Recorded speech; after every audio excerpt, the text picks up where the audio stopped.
Om Shanti, everyone. Welcome to the Brahma Kumaris Next Normal. I'm your host, Sister Jenna. And as we continue to navigate during these incredible times of transitioning, transformation, transcending, one has to really take a moment and pause and ask, what is it all about? I mean, what is all of this about? What are we supposed to be learning here?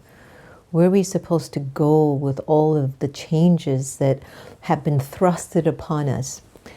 So many times we feel like we're in control of our lives, and then the universe or the destiny or just our karmas, kind of humble us and make us eat too many humble pies to just say, look, surrender to the flow, but just be the best person that you can possibly be. Our special guest that we have tonight is someone that I came across from The Secret, where our friend Michael Beckwith and everybody was featured and They Forgot Me, that same documentary movie. And John had some really good things to say. And I was so delighted that he was able to give us his valuable time to join us on the Next Normal. So I'm going to tell you a little bit about who our special guest is today. Dr. John Demartini spent much of his childhood being told by his teachers and even his parents that he'd never really amount to much. But after being constrained to arm and leg braces until he was 4 years old and living out his teenage years on the streets, Dr. Demartini chose to be liberated from all of that, rather than limiting his life experiences. Today, Dr. Demartini is a world-renowned specialist in human behavior, a researcher, author, and global educator, and is considered one of the world's leading authorities on human behavior, leadership, and entrepreneurialism. He is the founder of the Demartini Institute and has authored more than 40 books. Says a lot for a person who was told he wasn't going to be amount to nothing, huh? That's why you can't listen to people all the time. He has appeared, in over 30 documentaries, including The Secret, and has been interviewed by thousands of newspapers and magazine publications, and appeared on radio and television talk shows across the globe, la da da da da da. He's even been a regular contributor to the Oprah Magazine, and it gives me such a delight to welcome the wonderful Dr. John Demartini to the Next Normal. John, I want to get right in to talk with you and to just be with you. You have no idea how much a story like yours inspires me and gives me the conviction that my potential and capacity and ability to be a contributor to humanity rest in my hands. In my hands. Welcome to the Next Normal. Thank you. Thank you for having me. It's great to be here. Tell us a little bit about what it was like the early years, and what did you used to see? What did you used to see in those early years when you kind of felt this vibration on you of people sort of dismissing you and thinking you'll never be enough? Do you remember? Yeah, I had to wear braces. I had my arm and leg turned in as a child, and I had to wear braces from about 1.5 to about 4. And walking around with arms and leg braces, people don't know what to do with you, and they don't know how to respond to you, and they criticize you and kind of bullied a bit. When I got out of that at age 4, I was so inspired to get out of that. I wanted to prove to my dad that I could keep my arm and leg straight and I could run, because I just wanted to run. I guess I've been on the run all my life. And then when I found out in first grade that with the first grade teacher that I had, inability to read and comprehend and make sense out of words, and my pronunciation was not ideal. I went to a speech pathologist starting at 1/2 to try to use strings and buttons in my mouth to try to use my muscles properly. That was a challenge because, you felt like the dunce. I literally had to wear a dunce cap in first grade. So that was, a bit deflating, but I tried to find a way of getting to be the center of attention and be the clown and also do well in running. And I took up baseball and I did well in baseball. So I counterbalanced the academic part with that. And I made it through elementary school only by asking smart kids questions, which has helped me today because I ask people questions. That's part of what I do. So I can see that that's been carried all this time. So yeah, there were challenges, but there were also navigating through those challenges with new creative ideas to be able to figure out how to get by. But then when my parents moved from Houston, Texas to Richmond, Texas, which is a small town outside the city, we were in a very low socioeconomic area, and we didn't have a bunch of kids to ask questions to. And I ended up failing and then dropping out. And that's when I hit the streets about 13. And Hit the streets. When you say you hit the streets, did you run away from home, and what were you doing on the streets? It's an interesting story. I don't know if it'd be too appropriate, but I had a girlfriend that I wanted to meet. I was 13, and it was a girlfriend I wanted to meet, but I didn't want to tell him I was going to meet this girlfriend. And he said, well, tonight you stay home. And I said, well, no, I've got a date. He said, no, you stay home. And I said, well, I'm not going to pass up this date. He says, well, you need to stay home. And I didn't want to mess up the date because I was enamored with this girl. So he said, well, if you go out today, you don't come back. And I went, okay. So I packed up my bag and I took a risk. I went on my own, and my dad said, okay, you're obviously a grown-up man. You're ready to go on your own. And so I did that. And it wasn't that he kicked me out, really. He just was trying to be a disciplinarian. And I just had a motive that was stronger than that discipline at the time. And so I took to the streets. And I lived at friends' houses first, and then in the back of a bowling alley, and then a little diner, and lived in a park, and lived in a car, and did things. And then at 14, I hitchhiked out to California, and down into Mexico. And at 15, I went off to Hawaii to ride big waves and surfing, because surfing was the thing I wanted to do. Wow. It always fascinates me, John, how a boy can do that and a girl would be like terrorized to really be in that position. And do you recall what you were feeling and processing during 13 to 14 before you went to Hawaii? Well, that was the 60s. So there was a little bit of different era, which you may recall, but so there's the kind of like the free love days and the hippie days and adventurous days and music and Vietnam and all that. So there was adventure, there was fear, there was, I remember going into diners and getting saltine crackers and ketchup for dinner. I also remember panhandling on the streets and also getting kicked out of places. And I mean, I had lots of different things going on. I wasn't too rambunctious, but I was determined to try to figure it out on my own. And so there was. You were surviving. What does a 13 or a 14-year-old do? They try to survive. I mean, that's what you do. Yeah, but I also had amazing adventures. I met Ted Nugent in Austin, Texas, and hung out with Ted Nugent. And then I met, Howard Hughes when I was 14. I met Timothy Leary at 14. I hung out with the top surfers at 15. So I had amazing adventures. I lived behind the Golden Bear in Huntington Beach, California, and I met Buddy Miles and BB King, and they came out and ate pretzels and chatted with me outside. And so I had adventures, and I had challenging moments. I had been shot at. I'd been almost stabbed. I also had amazing meetings with amazing people. So I can say that there's nothing I look back on that I'm not grateful for. I'm grateful for it. I don't regret any of it. I bet you are. Well, in those days, we don't have the language to even understand what we're going through. But here you are, fast forward many decades. And when you look back in those times, do you recognize how what you were going through was setting you up for where you are today? Like you could see, I'll give you an example. I could remember from I was 6, 7, that my deepest wish was to become a psychologist and guide people to God, because I think if they get closer to God, they would be mentally happier.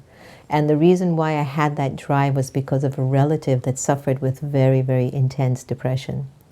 And so I didn't know that decades later, I would be living the life that I'm living, that invites individuals to take that pathway to connect to source, to see if your mind could be happier. But back then at 6, 7, I would have never imagined it. Here I am almost 60, and I go, wow, it was as if it was preordained. Do you remember now, when you go back and you do a life review, that you were really being prepared to live the life that you're living now? Well, from age 4 till 13, baseball was my focus, because when I got out of those braces, I just wanted to run. And I met John Bateman, who was a catcher for the Houston Colts, and he signed my baseball. And I just go, I want to be a baseball player. So I really, really, really worked at being a baseball player until 13. Then when my parents lived in the country out there, baseball was a mess. I mean, if I struck somebody out in baseball, a gang would attack the next day, and you'd be knifed or hit with chains. And I thought, this is not working for me. So I picked up a sport I could do that didn't rely on a team and people that wouldn't show up and things. And surfing was my second sport. So from 13 to 18, my life was surfing. I mean, I did whatever it took to go ride waves. And I rode 40-foot waves. I went to Hawaii, and it's on the North Shore. I got to be in Surf Magazine, movies, book. I did well in surfing, but then I nearly died at 17, almost 18. And that led me to a little health food store, which led me to a talk by a gentleman named Paul C. Bragg. And Paul C. Bragg, one night, 1 hour, this gentleman inspired me to believe that I could do more with my life. And it's the first time in my life, that night was the first time in my life I thought, wow, maybe I could learn to read and become intelligent someday. I had a dream about doing it, but I never thought it was going to happen. I guess I subordinated everybody else's opinion instead of looked within and realized I had higher potential. So that was the night I decided that I wanted to conquer this thing, reading and learning and speaking, to overcome those things. And I set out on a mission to do that. And with his help, I gained enough momentum. Then I almost gave up on it at 18, just months later, when I tried to go and take a college class. I took a GED, high school equivalency. I passed that with help. But when I tried to go to college, I failed. I got a 27 average. And my mom saw me crying. Look at you today. She said, son, she said, what happened? I said, I failed the test. I guess I don't have what it takes. I guess I'll never read, write, or communicate, never mount a thing, never go very far in life. And she put her hand on my shoulder. She said, son, whether you become a great teacher and philosopher and travel the world like you dream, whether you ride giant waves in Hawaii and go back to Hawaii, or whether you return to the streets, I just want to let you know your dad and I are going to love you no matter what. Wow. When she said that, my hand went into a fist. I looked up and I saw a vision of me standing in front of 1 million people speaking. And I said to myself, I'm going to master this thing called reading and learning and studying. I'm going to master this thing called teaching and philosophy. And I'm going to do whatever it takes. I'm going to travel whatever distance and pay whatever price to give what's inside here to the world. And I got up and I hugged her and I went in my room and I started memorizing a dictionary until my vocabulary was strong enough to pass school. And I never stopped reading once I learned to read. John, I could go on and on about your past, but I want to get to your present. But I have to tell you this, there's nothing more powerful than a person that you value, or maybe have always wanted for them to value you, to tell you you can be the best and the most. I mean, that's like fuel for the soul to keep you going, especially when, life must have taken such twists and turns from 13 to 18, that those 4 years or 5 years must have been growing years in ways that are unimaginable to the average thinker of today's time. But let's now move to where you are at present. You are the author of The Values Factor, and you say everything comes down to values. And it is the key to empowering our lives. How do we go about identifying our true values, and how can we live from our highest values? Because, sometimes, let's say I value honesty, but then I find myself in a particular scenario where I end up putting that further down on the totem pole, because now I have to value respect more because the situation requires me to give respect to the person, but my honesty goes down the drain.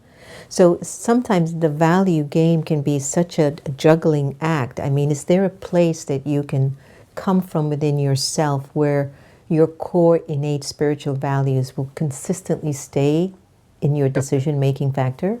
Well, I started studying values about 43 and a half years ago.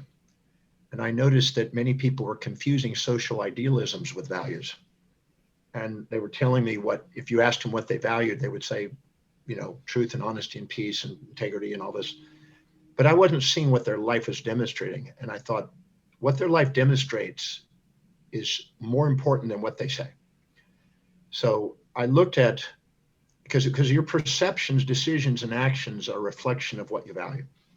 So I thought, let's find out a way of discerning what is really valuable to them, not what they say, not what they think it's going to be. I put together 13 value determinants to help me help people find those values. Because the hierarchy of your values dictates kind of your destiny. And it also dictates how you perceive, decide, and act in life, your character. So I look at how people fill their space. Even a baby, if you put something in its little crib and it doesn't want it there, it will kick and push it out and do whatever it is. And if it's there, it'll put it in its mouth and play with it, look at it. If it's valuable to it, it'll keep it closed. If it's not, it'll push it away. So what we keep in our personal and intimate space reflects what we value. The second thing is time. We make time, find time, spend time on things that are valuable. We don't want to spend time. We avoid the time on things that aren't. So if we look at what our patterns of time use are and our patterns of spatial filling is, it gives some indication of what we value. Then I look at what energizes, and we're doing something that's really valuable to us. Our energy goes up. We're doing something that's low value, it goes down. So I look at what energizes us most consistently. Then I look at what do we spend our money on.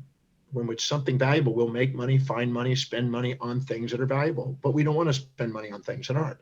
So I look for the reiterated pattern in those first four: space, time, energy, and money. Resources matter.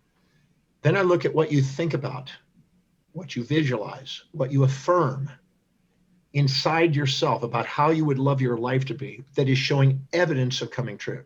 If there's no evidence, it's fantasy. But if there's evidence and you're making it come true and you're taking the appropriate actions and getting a result, then that is an indicator. I look at where you're most organized, because things that are really valuable to you bring order to.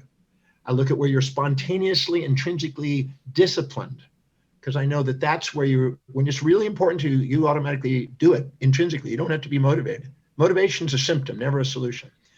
Then I look at what you want to converse with other people about and bring conversation to most frequently. Then I look at what it is that brings tears of inspiration to you and common denominators of people that inspire you. Then I look at what it is that you have as a goal that's persistent and consistent long-term that you show evidence of achieving and have metrics on. And then I look at what do you spontaneously want to learn about, read about, study about, watch on YouTube. What do you want to inculcate into your consciousness? And I look at the common reiterated theme in those 13. And if you look honestly and don't write down the idealisms about what you think it should be, supposed to be, got to be, have to be, must from extrinsic authorities, but actually look at intrinsically what you feel called inside to pursue. There's a pattern. And the pattern, when you actually identify the answers to these questions, I asked for 3 answers for each one. And the ones that show up most frequently down to least frequency give me some indication of a hierarchy of values. Now, if you start to set goals that are aligned with the very highest value, you're disciplined, you're reliable, you're focused, you tend to walk your talk. You don't need to be reminded or motivated. You just live it. And that's where congruency and integrity, and now you're being honest with what's really important to you. And real honesty, when you're dealing with social situations, you're having to do what you said, juggle.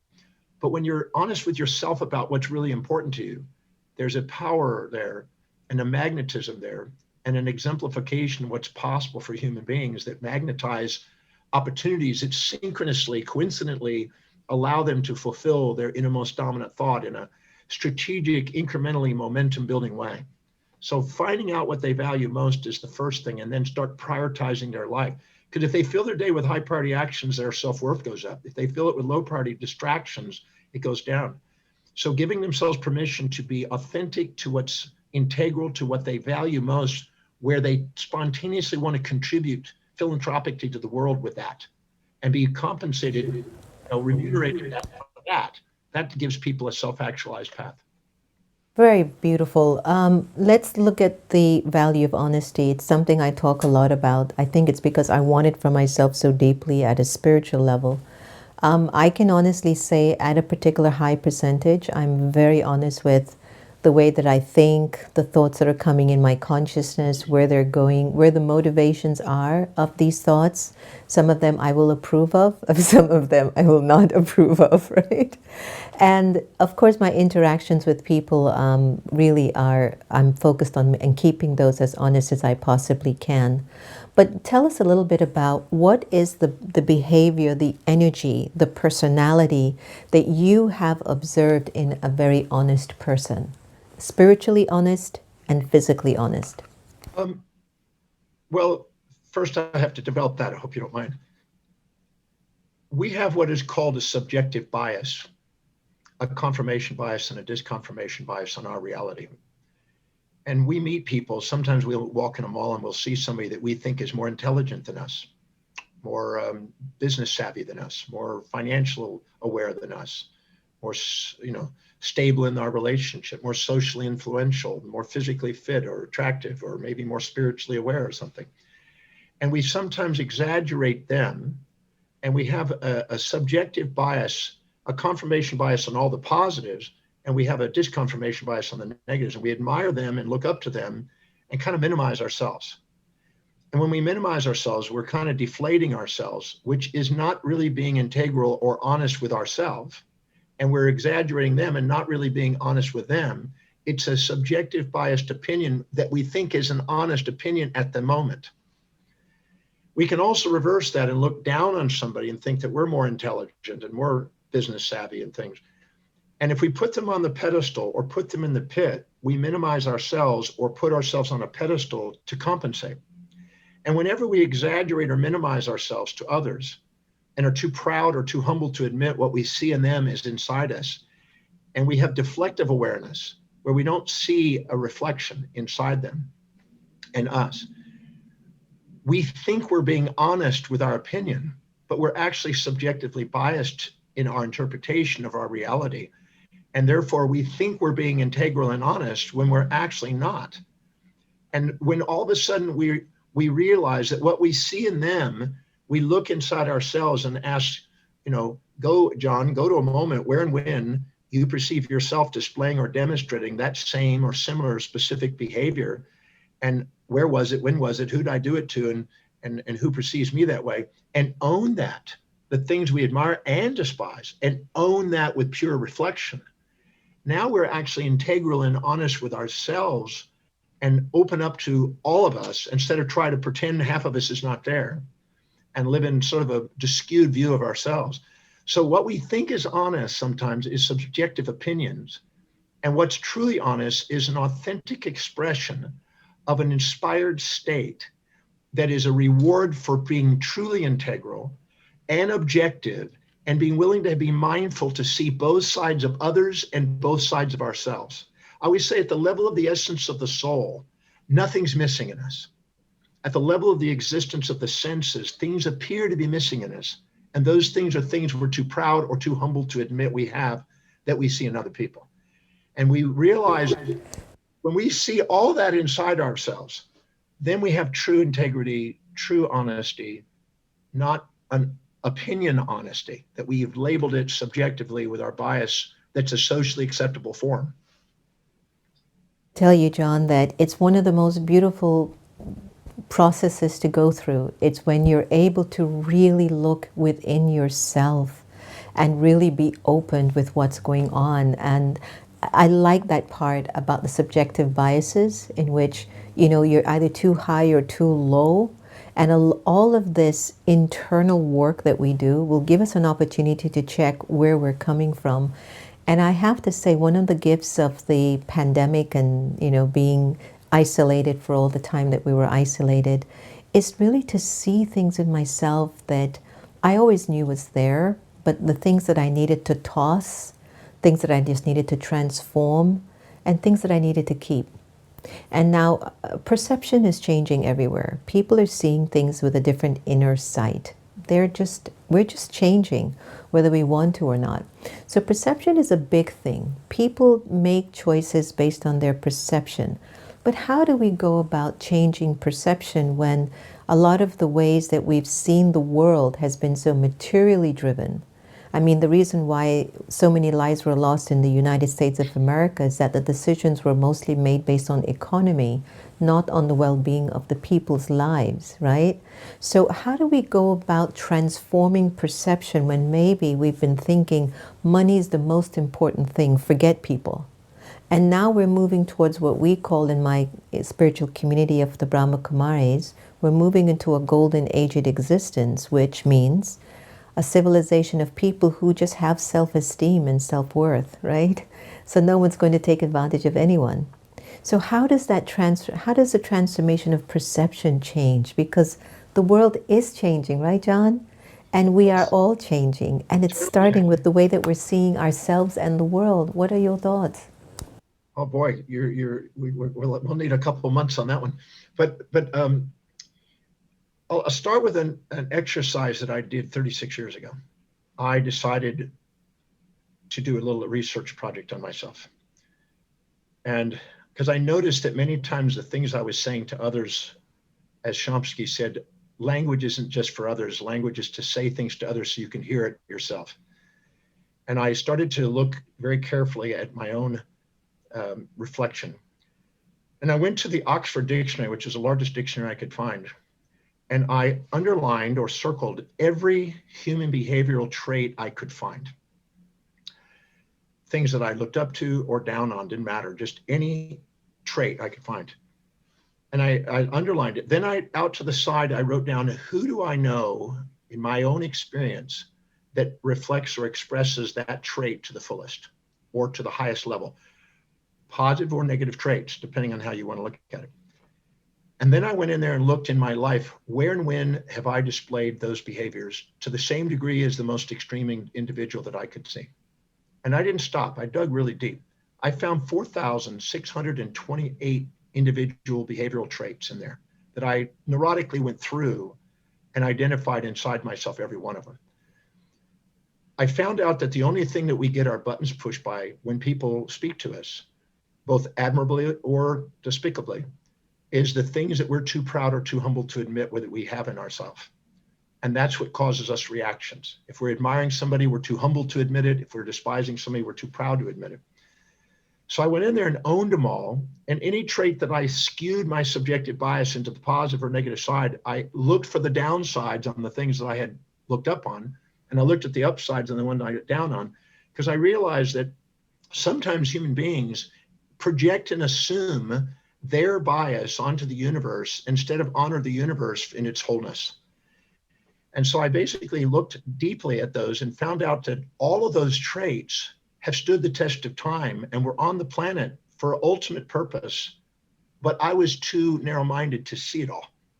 When I opened up my mind and saw that I had all of them, I realized all of them serve. I don't need to get rid of any half of myself to love myself. I can love myself for all. And I created a little affirmation, no matter what I've done or not done, I'm worthy of love.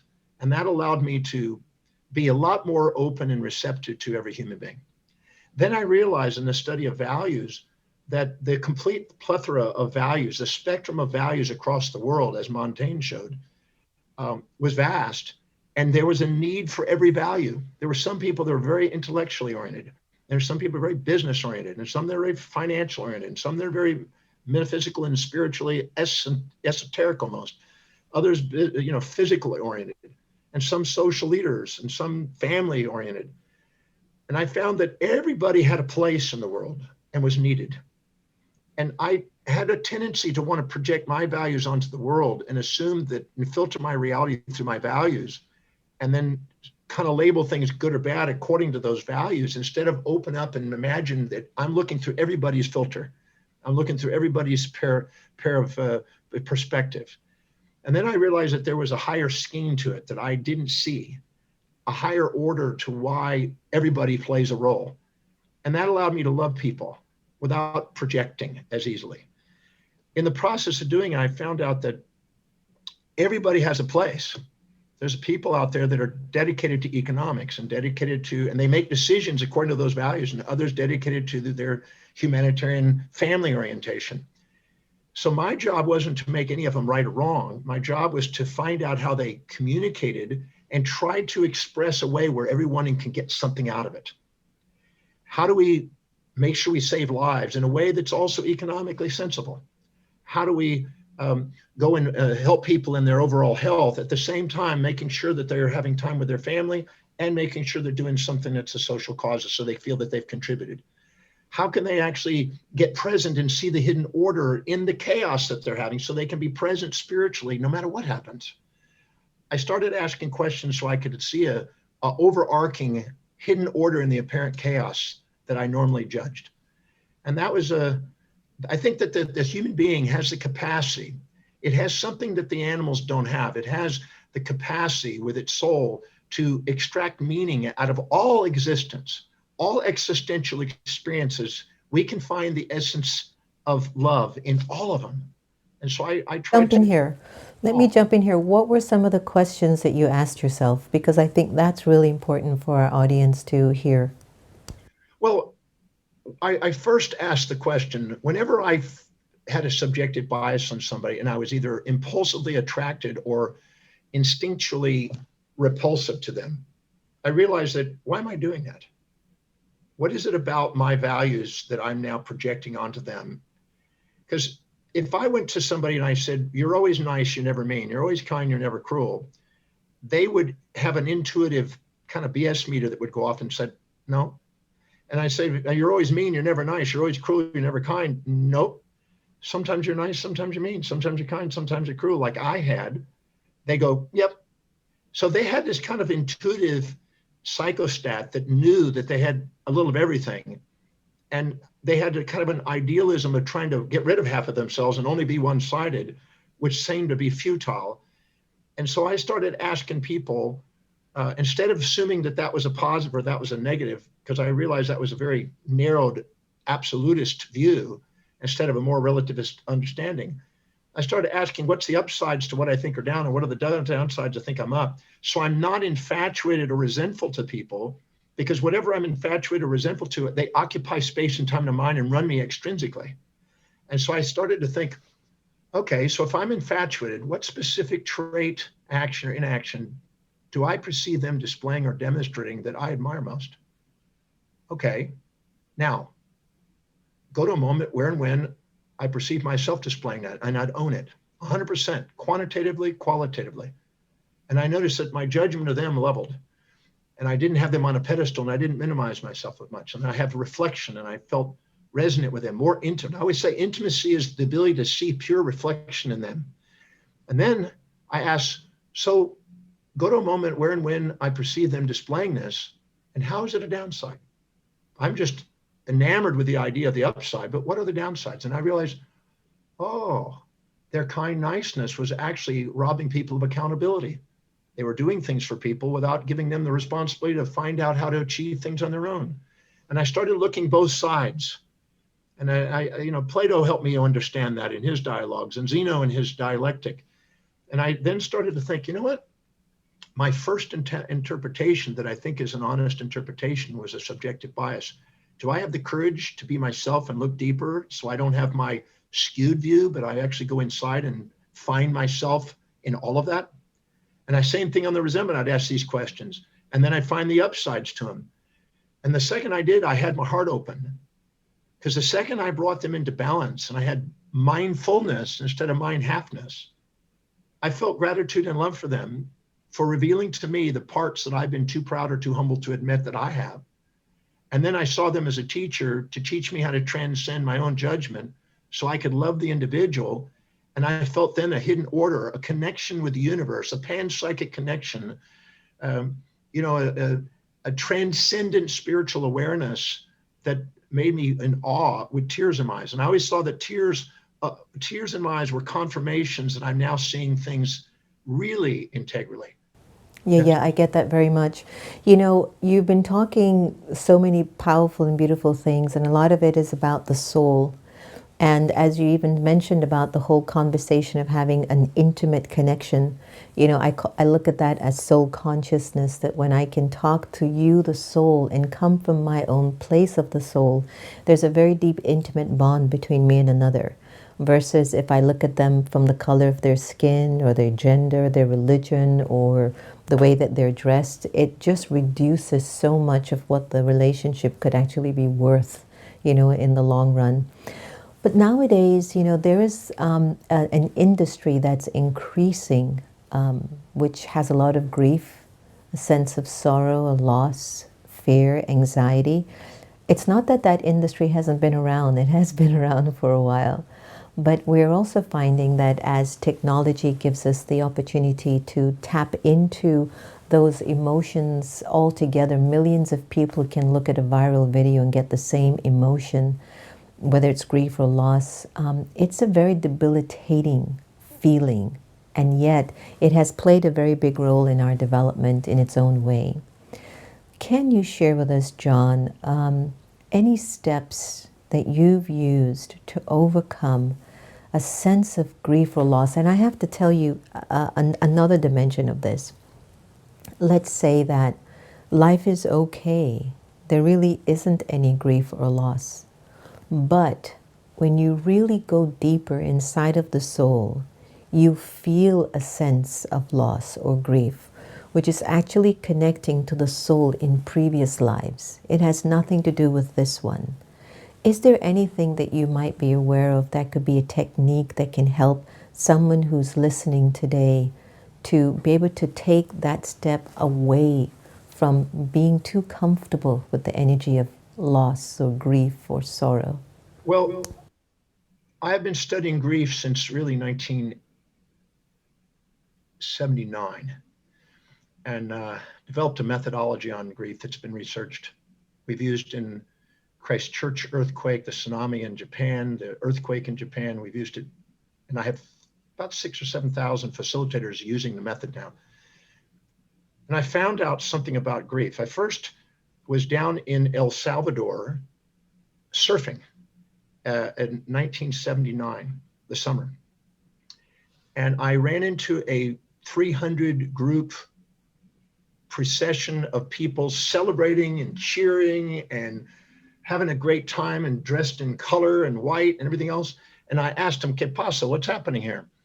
And they said, "The mayor has passed away and we're celebrating the liberty of his spirit and we're feasting and celebrating his freedom." And I went, "Wow, that's interesting. That's different than what I've seen in Greece, where they wear black and they mourn and there's grieving." And that started a journey in my mind. Why is it that one culture has a celebration, the other one has a gloom and doom? A zoom and boom and a gloom and doom on the same phenomenon. So I started asking what causes these states. And I found out that there's two primary sources of grief. And that grief is the perception of loss of that which you seek, or the perception of gain of that which you're trying to avoid. The perception of loss of that which you seek, or the perception of gain of that which you're trying to avoid. And so our amygdala has a seeking for prey and has a avoidance of predator. So anytime we get infatuated and we get attracted to something, we fear its loss. Anytime we get repulsed from something, we fear its gain. Those two phobias are the two primordial phobias that drive all fears.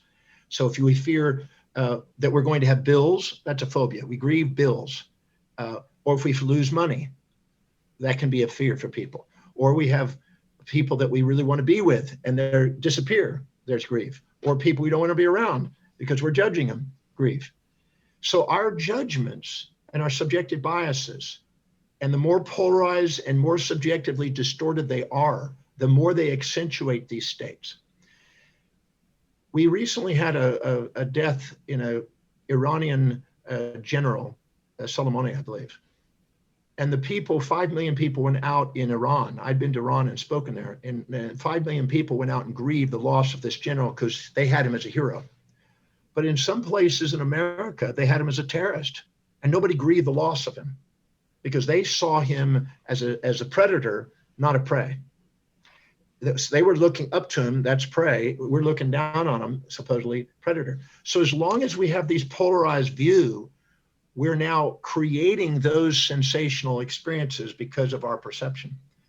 So if I can neutralize my perception and be unconditional about my perception of some individual or some experience, and I'm not attached to it one way or the other, transcending those attachments, I can get to an unconditional love of the soul and feel the presence of that which I thought was missing, and realize that it's the master lives in a world of transformation, not the illusions of gain and loss.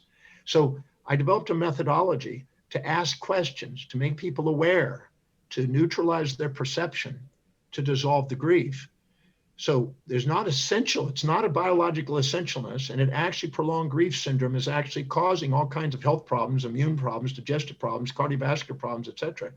So there's now a way, a scientific way, a reproducible way to dissolve grief on any perception of loss of that which you seek or gain of that which you're trying to avoid.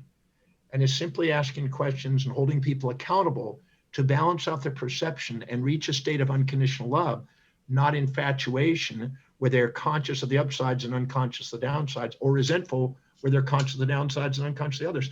Because those opinions are just opinions. They're not truths about the people. Because when you actually get to know the truth about the person, the actual individual, you're going to love them. You know, in the Bhagavad Gita, the effort of Arjuna teaching, Krishna teaching Arjuna, is to assist Arjuna in finding a very neutral state of existence. Exactly. And in Well, the study, he had his cousins on the other side of the war, and he was going to have to attack his own cousins, and he didn't want to do that. And so Krishna is saying, no, you have a duty. This is your caste. This is your duty. And to transcend the illusion of mortal structures and see something beyond that. And Arjuna was representing... And to be able to transcend limited motives. I find that there's something very deeply connected to your answer of your why. Like, why really are you doing this? Is it for the larger picture? Or is it just for me, the self? You know, is it selfless or is it self-full? I mean, what is it about? And my form of, you know, practicing to build the soul to get to that neutral state has been on a consistent reminder. I don't know what yours is, but throughout the day, every hour and hour, I pause for something called traffic control. And I go in and I remind myself I'm an immortal, eternal, imperishable, pure being. And then I connect to the divine. And somehow it makes me feel like whatever I need to do just starts to get leveled out. What's been your method to help you to neutralize all that karma that's sitting in there and to get to that point where you could really come from this very neutral place? Well, I tend to think that everything is on the way. It's all dharmic. We just don't see it that way. And so we make our karma out of our perceptions, our causal perceptions.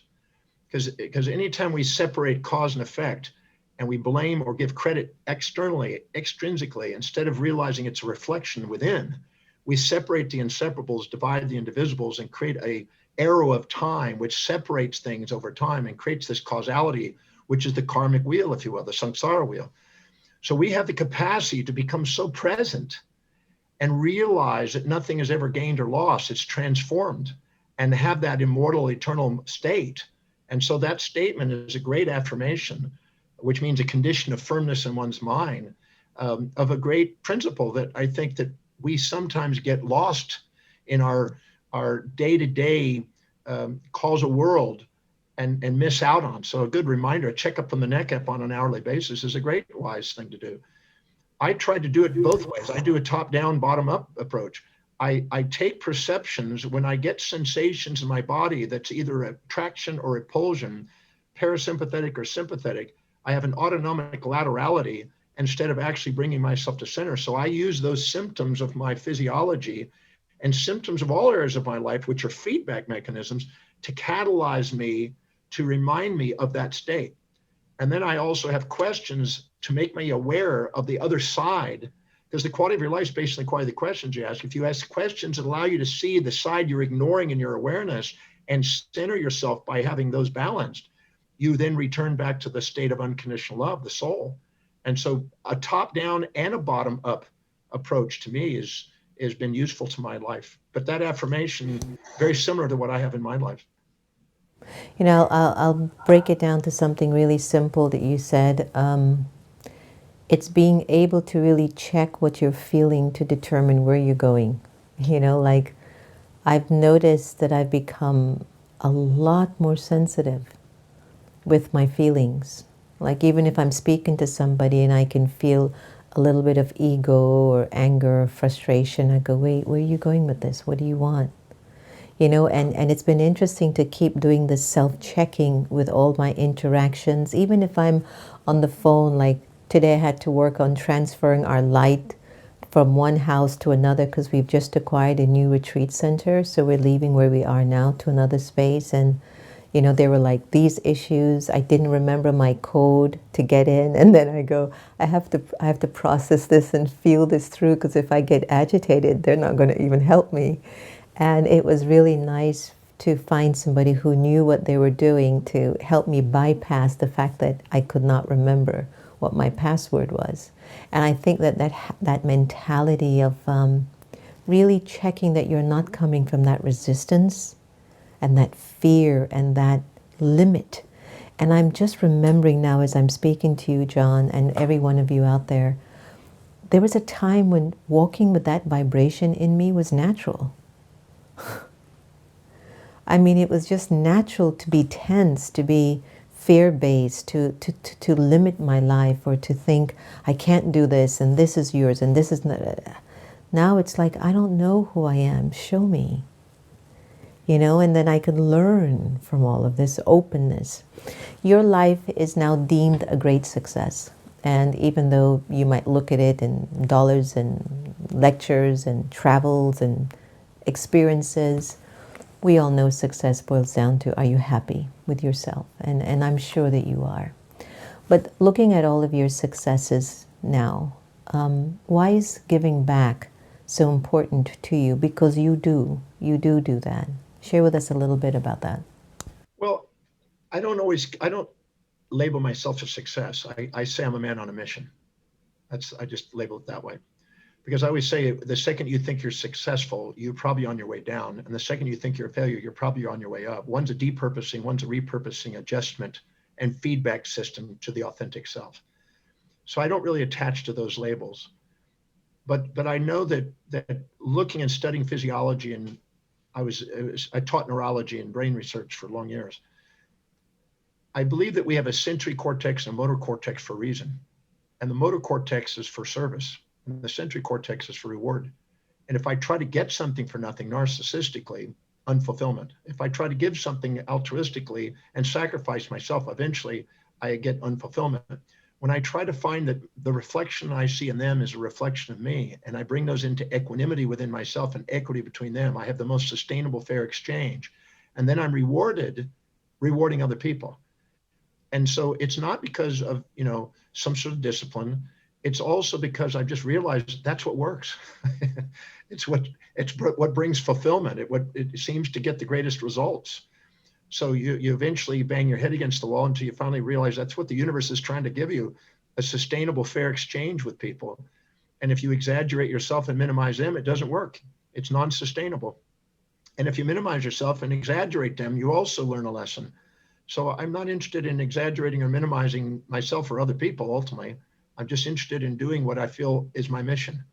And my mission is to research and teach. I love learning and disseminating. And I delegate everything else. I'm useless everywhere else. I don't even try to do other things. I research every day. I teach every day.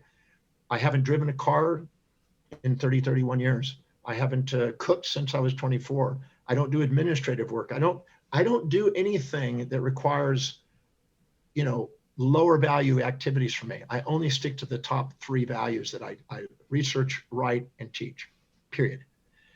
And the rest of it, I delegate to other people who love doing that part. So I just have somebody that they take care of that. And I try my best to stick to my core thing that I do, that is, I feel my destiny. And that's been extremely rewarding, because I don't have all the distresses, because I think distresses are feedback mechanisms to let you know that you haven't delegated some things and you haven't given yourself permission to be the most authentic, centered person. And that's what agitates us. And we're designed to be agitated when we're not being authentic, to get us back to authenticity. So true. So anything in the future? I mean, is there anything kind of pending for you now that you'd like to share with our audience that you're up to? Any online programs that you're offering? I'm constantly doing presentations. I mean, every day. Um, if they go on my website, drdemartini.com, and look to media, they can see hundreds and hundreds of those. Or they can just go on and go and look on the events, because there's live events and live presentations constantly going on, and interviews and podcasts, the same things. Whatever allows me to disseminate information and gather information, I spend my day doing. So they can go on there and they can find out what's going on. They can also do the value determination process on my website. That's free. It's private, complimentary. Take about 30 minutes of their time. Value to determine your values on the drdemartini.com. But I'm constantly researching, trying to share. That's my main mission, trying to help people live magnificent, inspired lives, present, doing what they feel called to do on the planet, so they have maximized their awareness of potential and realize that there's a hidden order, a divine order in life, and very few people seem to get it. But when they do, their lives are changed forever. I'm interested in helping people recognize the magnificence. I don't see problems in the world. I see magnificence in the world. I love helping people see that. Well, John, I think it's a blessing. We need that more and more. Dr. John Demartini. I love your name, but it almost sounds like an alcohol drink. Many people remember me that way.